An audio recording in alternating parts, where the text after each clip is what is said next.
இன்று என்ன நாள் தெரியுமா? மே 17.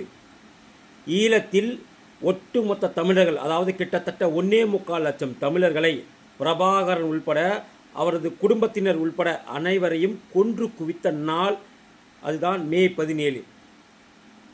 பிரபாகரனை வைத்து அரசியல் செய்யும் திருமாவளவன் உள்பட, சீமான் உள்பட, மே 17 இயக்க நிறுவனர் அவர் உள்பட, காங்கிரஸ் உள்பட, திமுக உள்பட இன்று வரை, இப்போது வரை நான் தெளிவாக அனைவருடைய சமூக வலைத்தளங்களையும் நான் பரிசோதித்து விட்டேன்.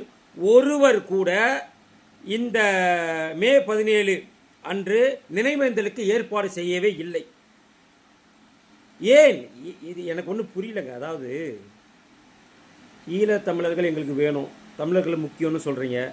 திருமாவளவன், சீமான் போன்றவர்களாக தமிழ் தேசியம் அமைப்போம், தமிழ்நாட்டை தனியாக கொண்டு வருவோம், தமிழ்நாடு எங்கள் குறிக்கோள் என்று சொல்லக்கூடிய சீமான் உள்பட நான் உங்களை கேட்குறேன். சீமான் உங்களுடைய அரசியல் ஆசானாக நீங்கள் பிரபாகரன் அவர்களை நீங்கள் முன்னிலைப்படுத்துகிறீங்க, திருமாவளவன் முன்னிலைப்படுத்துகிறார், வைகோ முன்னிலைப்படுத்துகிறார், அவரது மகன் துரை வைகோ முன்னிலைப்படுத்துகிறார்.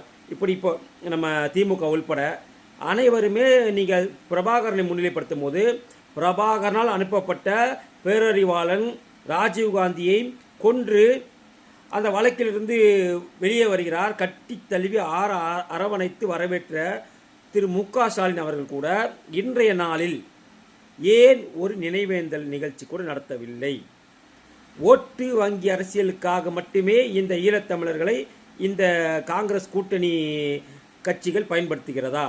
அது மட்டுமல்லாமல் காங்கிரஸ் ஏன் நினைவேந்தல் நிகழ்ச்சி நடத்தவில்லை? ஒருவேளை ராஜீவ்காந்தியை கொன்றதின் காரணமாக ஈழத்தமிழர்களுக்கு அவர்கள் நினைவேந்தல் நடத்தவில்லையா?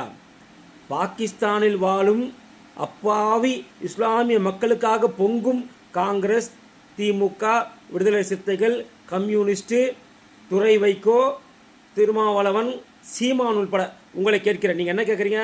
திருமாவளவன் கேட்குறாரு, எங்க அங்கே போய் தண்ணியை நிறுத்திட்டீங்க, அந்த மக்கள் என்ன பண்ணுவாங்கன்னு. பாகிஸ்தானுக்காக, இந்தியாவுக்கு துரோகம் இழைக்கும் பாகிஸ்தானுக்காக பொங்கும் நீங்கள் ஈழத்தில் 1.25 லட்சம் தமிழர்களை கொன்று குவித்த காங்கிரஸோடு மறைமுகமாகவும் நேரடியாகவும் கூட்டணி வைத்துக்கொண்டு இன்று மே 17 ஈழத்தமிழர்களை கொன்று குவித்த இந்த நாளில் கூட நினைவேந்தல் உங்களால் செய்ய முடியவில்லை என்று சொன்னால் உங்களை என்னவென்று சொல்வது? ஓட்டு வங்கி அரசியலுக்காக எந்த மாதிரியான விஷயங்களையும் செய்யக்கூடிய ஒரு கூட்டணி கட்சிகளாகத்தான் உங்களை பார்க்க வேண்டியிருக்கிறது. இதைத்தான் மக்களும் நினைக்கிறார்கள்.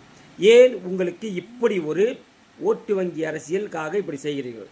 எங்கோ இருக்கக்கூடிய இஸ்ரேலுக்காக பொங்கும் நீங்கள், எங்கோ இருக்கக்கூடிய பாகிஸ்தானுக்காக பொங்கும் நீங்கள், அவர்களுக்காகெல்லாம் இங்கே போராடி நினைவேந்தல் நிகழ்ச்சி நடத்தும் நீங்கள், அஞ்சலி நடத்தும் நிகழ்ச்சி நடத்தும் நீங்கள், ஈழத்தமிழர்களில் 1.25 லட்சம் பேர் இறந்து போயிருக்காங்க. ஏன் அவங்களுக்காக நினைவேந்தல் நடத்தவில்லை?